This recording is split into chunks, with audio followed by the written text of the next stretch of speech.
ദൈവത്തിൻ്റെ അതിപരിശുദ്ധ നാമം മഹത്വപ്പെടുമാറാകട്ടെ.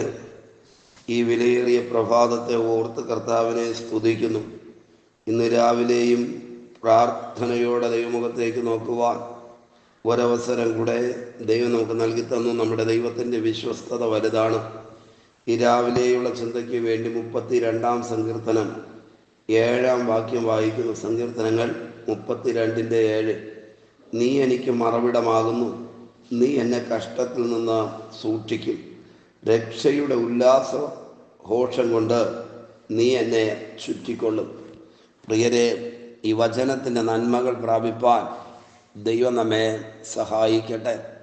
ഈ സങ്കീർത്തനത്തിൻ്റെ ഹെഡിങ് കൊടുത്തിരിക്കുന്നത് ദാവീദിൻ്റെ ഒരു ധ്യാനമെന്നാണ്. ആമേൻ. ഇന്നലകളിൽ ദൈവം തൻ്റെ ജീവിതത്തിൽ ചെയ്ത കാര്യങ്ങളെ, ദൈവവും ദാവീദും തമ്മിലുള്ള ബന്ധത്തെ ദാവീദ് ധ്യാനിച്ച് അയവിറക്കിക്കൊണ്ടിരിക്കുമ്പോൾ പെട്ടെന്ന് ഹൃദയത്തിനകത്ത് കടന്നു വന്ന ചിന്തകളെയാണ് ഈ സങ്കീർത്തനത്തിനകത്ത് ദാവീദ് രേഖപ്പെടുത്തിയിരിക്കുന്നത്. പ്രധാനപ്പെട്ട ധാരാളം കാര്യങ്ങൾ ഈ സങ്കീർത്തനത്തിനകത്ത് എഴുതിയിട്ടുണ്ട്. എന്നാൽ ഈ 7-ാം വാക്യത്തിനകത്ത് പറയുന്നത് നീ എനിക്ക് മറവിടമാകുന്നു. ആമേൻ. പ്രിയരെ, ക്രിസ്തീയ ജീവിതയാത്രയുടെ ഏറ്റവും വലിയ പ്രത്യേകത പ്രതികൂലങ്ങളിലും പ്രതിസന്ധികളിലും ഭാരങ്ങളിലുമൊക്കെ മറവിടമായിട്ട് ദൈവം നമുക്കുണ്ട് എന്നുള്ളതാണ്.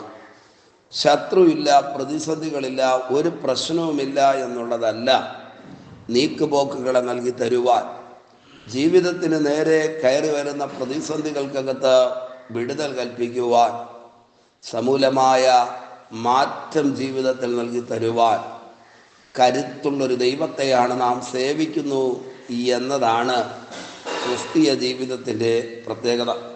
ഇവിടെ സങ്കീർത്തനക്കാരൻ പറയുകയാണ്, ദൈവം എനിക്ക് മറവിടമാണ്. ആമേൻ. ഇതേ ആശയം വിശുദ്ധ വേദപുസ്തകത്തിനകത്ത് ധാരാളം ഇടങ്ങളിൽ കാണുവാനായി കഴിയും. ദൈവം മറവിടമാണ്. പ്രതികൂലങ്ങളും പ്രതിസന്ധികളും രോഗങ്ങളും പ്രശ്നങ്ങളും വരുമ്പോൾ മറഞ്ഞു നിൽക്കുവാൻ, മറഞ്ഞിരിക്കുവാൻ നമുക്ക് ഒരു മറവിടമുണ്ട്. ആമേൻ.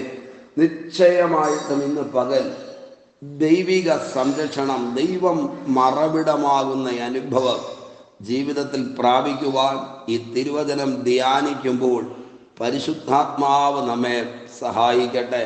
ആരെല്ലാം കൈവിട്ടാലും ഉപേക്ഷിച്ചാലും ദൈവം നമുക്ക് മറവിടമായി മാറിയാൽ അതിനോളം വലിയ കാര്യം മറ്റൊന്ന് ഭൂമിയിലില്ല. ദൈവം നമ്മെ മറച്ചാൽ നിശ്ചയമായിട്ടും അതിനകത്തേക്ക് കടന്നു വന്നിട്ട് തൊടുവാൻ കഴിയുന്ന ഒന്നും ഈ ലോകത്തിലില്ല. അങ്ങനെയാണെങ്കിൽ ഈ വർഷത്തിൻ്റെ ശേഷിക്കുന്ന ദിവസങ്ങൾ ദൈവികമായ സംരക്ഷണവും മറവും അനുഭവിക്കേണ്ടതിന് ദൈവാത്മാവ് നമുക്ക് കൃപ നൽകി തരട്ടെ. ഒന്നാമത്തെ കാര്യം ഇതാണ്, നീ എനിക്ക് മറവിടമാകുന്നു. രണ്ടാമത്തെ കാര്യം, നീ എന്നെ കഷ്ടത്തിൽ നിന്ന് സൂക്ഷിക്കും. മറച്ചു പിടിക്കുക മാത്രമല്ല, ദൈവം നമ്മെ സൂക്ഷിക്കും. എവിടെ നിന്നാണ് സൂക്ഷിക്കുന്നത്? നമുക്കറിയാം, പ്രതീക്ഷിക്കാത്ത പ്രതിസന്ധികളും വേദനകളുമാണ് ക്രിസ്തീയ ജീവിതത്തിൽ കടന്നു വരുന്നത്. അടുത്ത മിനിറ്റിൽ എന്ത് സംഭവിക്കുമെന്ന് നമുക്കറിയത്തില്ല. പക്ഷേ ആരംഭത്തിൽ തന്നെ അവസാനമറിയുന്ന ഒരു നല്ല കർത്താവുണ്ട്. ആ ദൈവത്തിൻ്റെ പ്രത്യേകതയാണ് പറയുന്നത്, കഷ്ടതയിൽ ആമേൻ സൂക്ഷിക്കും. കഷ്ടതയിലൂടെ കടന്നു പോകുന്ന ആരെങ്കിലും ഉണ്ടോ? തലയിലെ ഒരു മുടി പോലും നഷ്ടപ്പെടാതെ സൂക്ഷിക്കുവാൻ കരുത്തുള്ള ദൈവത്തിൻ്റെ പാദപീഠത്തിലാണ് ഈ പ്രഭാതത്തിൽ നാം ഇരിക്കുന്നത്. ദൈവം അത് ചെയ്യട്ടെ. വലിയ പ്രതിസന്ധികളിലൂടെ കടന്നു പോകുമ്പോൾ, വലിയ പ്രതികൂലങ്ങളിലൂടെ കടന്നു പോകുമ്പോൾ നാം ആകുലരായി പോകാറുണ്ട്. എന്ത് ചെയ്യണമെന്നറിയാതെ ഭാരപ്പെട്ടു പോകാറുണ്ട്. എന്നാൽ ഈ വാക്യത്തിനകത്ത് ധൈര്യം നൽകിക്കൊണ്ട്, പ്രത്യാശയെ വർദ്ധിപ്പിച്ചുകൊണ്ട് ആമേൻ 2 കാര്യങ്ങൾ സങ്കീർത്തനക്കാരൻ പറയുകയാണ്. ഒന്ന്, എൻ്റെ ദൈവം എനിക്ക് മറവിടമാണ്. ഏതെല്ലാം വലിയ ശക്തികൾ വന്നാലും എന്നെ കാണത്തില്ല, എന്നെ അറിയത്തില്ല, എന്നെ തൊടാൻ കഴിയത്തില്ല. കാരണം അത്യുന്നതന്റെ മറവിൽ, സർവശക്തന്റെ നിഴലിന്റെ കീഴിൽ ജീവിക്കുവാൻ ഭാഗ്യം ലഭിച്ച ഒരു ചെറിയ കൂട്ടമുണ്ട്. അതിനകത്താണ് ഞാനെന്ന് ഈ പ്രഭാതത്തിൽ നാം തിരിച്ചറിയണം. രണ്ടാമത്തെ കാര്യം ഇതാണ് പറയുന്നത്, മറവിടം മാത്രമല്ല, കഷ്ടത്തിൽ നിന്ന് എന്നെ സൂക്ഷിക്കും. അടുത്ത സ്റ്റെപ്പ് ഞാൻ വയ്ക്കുന്നത് പ്രതികൂലങ്ങളുടെയോ പ്രതിസന്ധികളുടെയോ നടുവിലാകാം. പക്ഷേ എനിക്ക് ബുദ്ധി പറഞ്ഞു തരുന്ന, ആലോചന പറയുന്ന വഴി ഇതാകുന്നു, ഇതിലെ നടന്നുകൊള്ളുക എന്ന് പറയുന്ന ഒരു ദൈവമുണ്ട്. തൊട്ടടുത്ത വാക്യം അതാണ് എഴുതിയിരിക്കുന്നത്, ഞാൻ നിന്നെ ഉപദേശിച്ച് നടക്കേണ്ടുന്ന വഴി നിനക്ക് കാണിച്ചു തരും, ഞാൻ നിന്റെ മേൽ ദൃഷ്ടി വെച്ച നിനക്ക് ആലോചന പറഞ്ഞു തരും. എന്തിനാ ദൈവം അത് ചെയ്യുന്നത്? കാലുകൾ കുഴിക്കകത്തായി പോകാതിരിക്കേണ്ടതിന്, പ്രതിസന്ധികൾക്കകത്ത് പെട്ടുപോകാതിരിക്കേണ്ടതിന് ദൈവം നമ്മെ സൂക്ഷിക്കുന്ന വിധങ്ങളിൽ ഒന്നാണ് ഉപദേശിച്ച് നടക്കേണ്ടുന്ന വഴി കാണിച്ചു തരും, മേൽ ദൃഷ്ടി വെച്ച് ആലോചന പറഞ്ഞു തരും. പ്രിയരെ, കഷ്ടത്തിൽ നിന്ന് സൂക്ഷിക്കുന്ന ദൈവിക കരുതലിന്റെ ആഴം വലുതാണ്. അവസാനമായിട്ട് ആ വാക്യത്തിനകത്ത് പറയുന്നു, രക്ഷയുടെ ഉല്ലാസ ഹോഷം കൊണ്ട് നീ എന്നെ ചുറ്റിക്കൊള്ളും. ആമേൻ, സ്തോത്രം.